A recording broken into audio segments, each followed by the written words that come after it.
Assalamualaikum warahmatullahi wabarakatuh. Sobat Jackpreneur, apa kabar semua? Perkenalkan, nama saya Danang Hermawan. Dan saat ini saya menjalani bisnis herbal. Saya juga sebagai seorang internet marketer. Kenapa sih mas memilih bisnis yang seperti itu gitu ya? Salah satunya adalah bahwa di balik sebuah masalah itu ternyata memiliki sebuah peluang. Dan kita tahu bersama, kondisi pandemi seperti ini adalah sebuah masalah bersama bagi kita semua. Maka ini adalah peluang-peluang yang bisa kita ambil. Jadi dari masalah itu kita akan mendapatkan insight. Insight berpikir bahwa masalah ini bisa selesai kalau kita mengadakan sesuatu atau berpikir sesuatu untuk kemudian menjadi solusi buat orang-orang di sekitar kita. Nah, semenjak saya bergabung di Jackpreneur pada tahun 2019, maka saya dapat mengikuti banyak hal di sini. Salah satunya adalah pelatihan, yang kedua adalah pembinaan, yang ketiga juga Anda bisa mendapatkan akses permodalan yang sangat luar biasa, bisa membantu bertumbuhnya bisnis Anda. Yang tidak kalah pentingnya, di sana Anda dapat menemukan banyak hal seperti jaringan yang sangat luar biasa dapat membantu tumbuh dan berkembangnya bisnis Anda.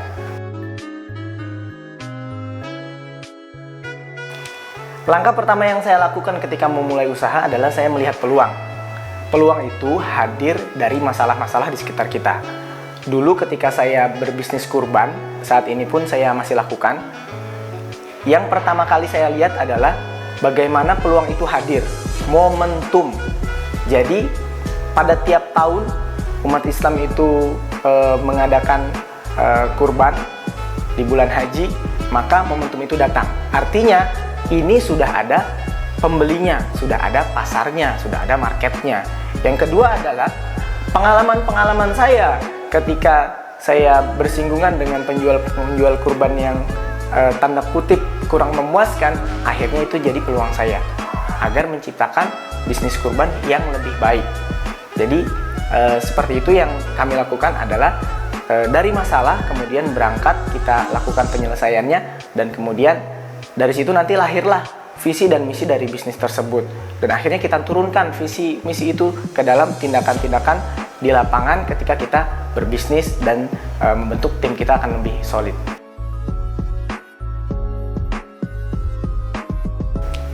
Kesulitan yang dihadapi tentunya setiap bisnis berbeda-beda ya. Apalagi ketika kita belum memahami betul, belum terjun langsung, belum praktek langsung ke dalam bisnis yang kita jalani.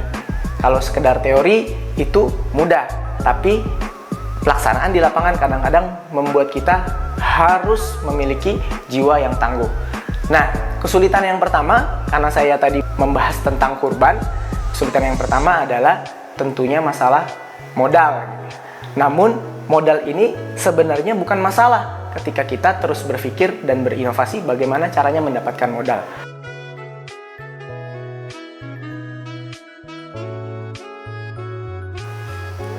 Solusi yang ada dalam kesulitan-kesulitan tadi ya, masalah modal, masalah tempat, masalah macam-macam gitu ya. Tentunya yang pertama yang kita lakukan adalah sebuah perencanaan yang matang. Maka kalau misalnya kita berkaca dari ilmu manajemen, selalu dikatakan sebuah hasil yang maksimal selalu direncanakan dengan matang. Makanya dikatakan planning, planning, dan planning. Hasil yang optimal itu terjadi antara planning, dan planning. Maka setelah planning itu kita buat, kita membuat tim yang bagus, kita berdayakan potensi-potensi di sekitar kita, sinergiskan segala kekuatan yang ada, maka itu menjadi solusi buat kita bergerak. Kalau misalnya ada hambatan kecil, maka wajar ketika kita berpikir ulang, mengevaluasi, dan kemudian kita terus lanjut untuk menggapai apa yang kita tujukan. Ada teman-teman yang mungkin masalah modal, dan ini menjadi momok buat para pelaku UMKM. Tapi ternyata banyak juga orang-orang yang tanpa modal, mereka bisa terus melaju dan kemudian bisa sukses. Salah satunya ketika kita belum mempunyai modal dan kita belum mempunyai orang yang berpotensi dengan modal, tidak ada salahnya ketika kita menjadi marketing, menjualkan dulu. Yang kedua, kita bisa menjadi reseller juga, ya itu hampir sama ya. Yang ketiga, Mungkin kita bisa mengadakan perjanjian ke vendor dan kemudian kita bisa menyepakati untuk menjualkan dahulu dan kemudian setelah jualan itu selesai baru kita lunasi semuanya. Dan inilah yang saya gunakan. Di awal-awal saya berbisnis kurban kan sangat tinggi ya, itu bisa miliaran gitu ya. Saya nggak punya modal gitu ya. Tapi kita bisa sinergiskan kemampuan yang ada dan saya gunakan semua potensi saya. Nah, baru kemudian mendapatkan solusi-solusi dan alhamdulillah hari ini jalannya semakin terbuka luas dan saya bisa dengan modal saya sendiri.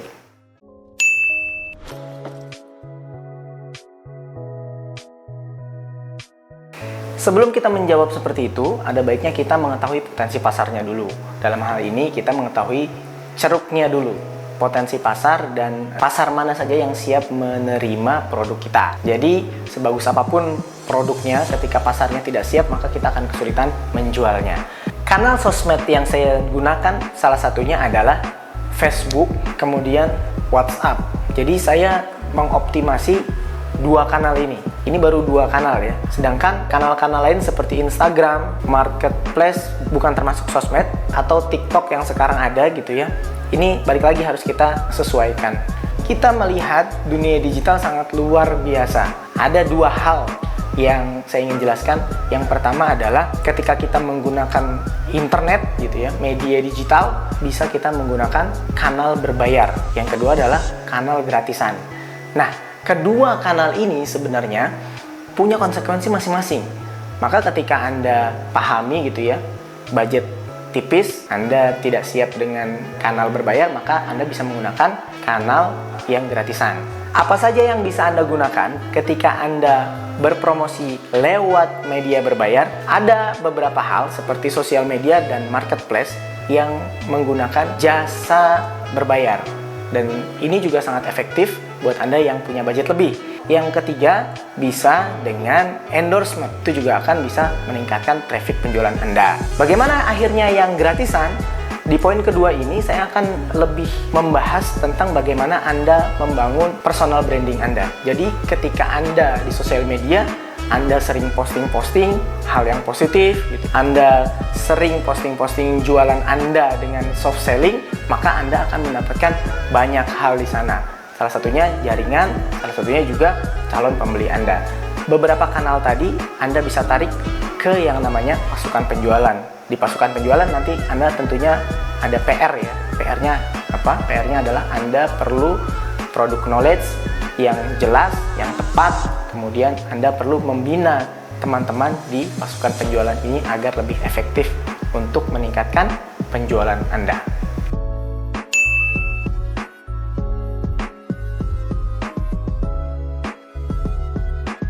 Yang membuat cocok dari sosmed-sosmed tersebut gitu ya, adalah bahwa sosmed ini basicnya adalah interaksi. Jadi kalau misalnya kita punya usaha lebih dari satu, bagusnya adalah kita dikenal baik dulu di sosmed.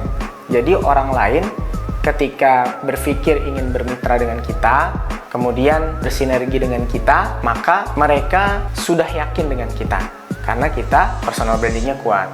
Yang kedua, dari kanal-kanal tersebut kita lebih fokus di tim penjualan.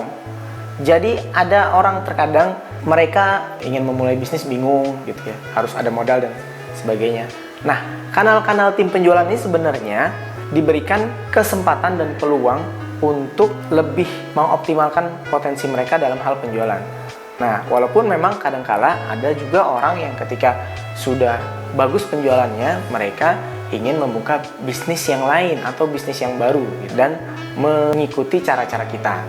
Bagi saya nggak ada masalah ketika saya harus diikuti caranya atau ada bisnisnya yang diikuti gitu ya, karena bukan faktor itu. Mungkin cara-cara bisa di-copy, tapi rezeki nggak bisa dipaste.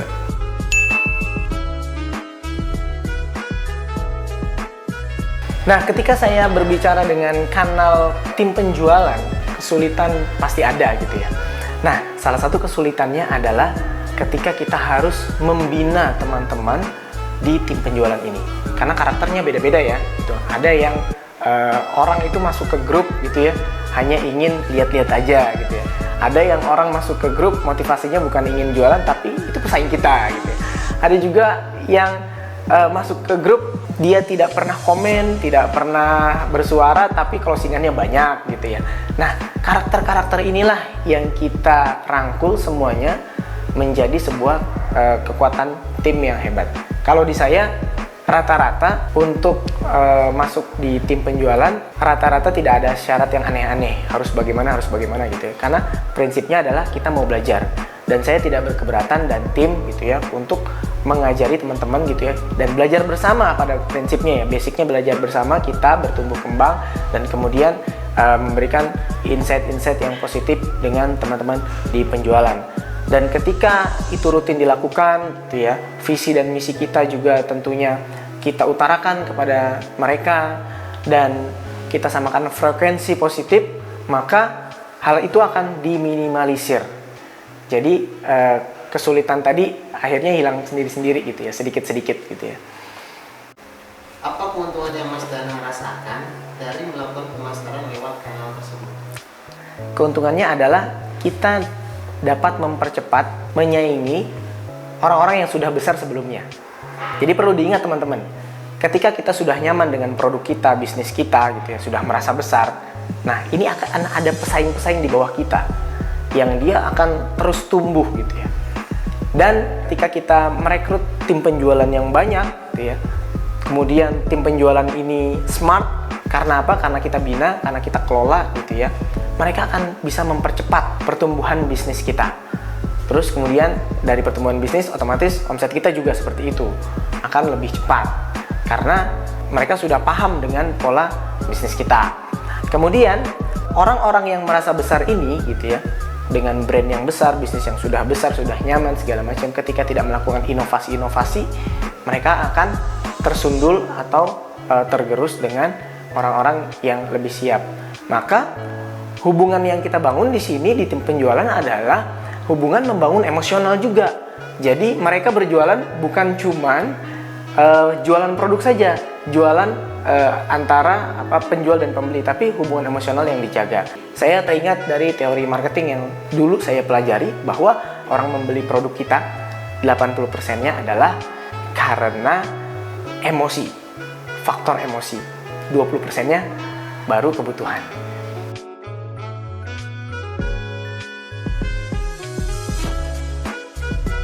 Pertanyaan bagus nih dari Sobat Jackpreneur. Jadi saya pernah menggunakan ads ya, dan ini ada karakteristik produk-produk yang akhirnya bisa cepat juga menghasilkan untuk ads gitu ya. Waktu itu saya menggunakan ads itu ketika berbisnis, saya menggunakan Google Ads. Kemudian ketika saya berbisnis yang momentum, praktis gitu ya, itu saya menggunakan Facebook Ads. Yang ketiga, saya juga pernah menggunakan Instagram Ads. Ini kan punya karakter masing-masing gitu ya, kita harus pahami dulu. Kayak misalnya ketika kita Google Ads, maka kita harus tahu dulu kata kunci yang tepat dari produk kita apa. Sedangkan ketika kita mau IG atau Facebook Ads, biasanya kita harus meriset dulu ceruk pasar kita itu ada apa enggak, terus siapa aja ceruk pasar kita. Tentunya kita harus menyiapkan konten-konten yang bagus juga. Jadi dari konten-konten, foto produknya juga harus powerful, dan kemudian yang kedua ada yang namanya copywriting. Itu juga sangat berpengaruh untuk menghipnotis calon pelanggan kita. Ada sebuah pepatah, jadi bisnis yang baik adalah bisnis yang dilaksanakan. Jadi kalau Anda punya bisnis dan kemudian hanya sekedar dituliskan tanpa dilaksanakan, maka ini belum bisnis namanya gitu. Akan banyak pesaing-pesaing Anda yang sudah memikirkan hal-hal yang sama terhadap Anda. Hari ini Anda membuat planning, tiba-tiba bisnis yang sama sudah dijalankan oleh pesaing Anda. Baik Sobat Jackpreneur semua, semoga apa yang tadi saya ceritakan dan kemudian tips-tips menarik tentang bagaimana mengelola bisnis, membangun bisnis, dan kemudian memanfaatkan momentum, ada trik-triknya, menjadi sebuah insight bagi teman-teman semua. Nah, hal ini bisa dijalankan, bisa segera direalisasikan ketika Anda semua segera action. Jangan sampai pesaing-pesaing Anda itu melakukan hal yang sama duluan. Akhirnya Anda kehilangan momentum. Terima kasih. Assalamualaikum warahmatullahi wabarakatuh.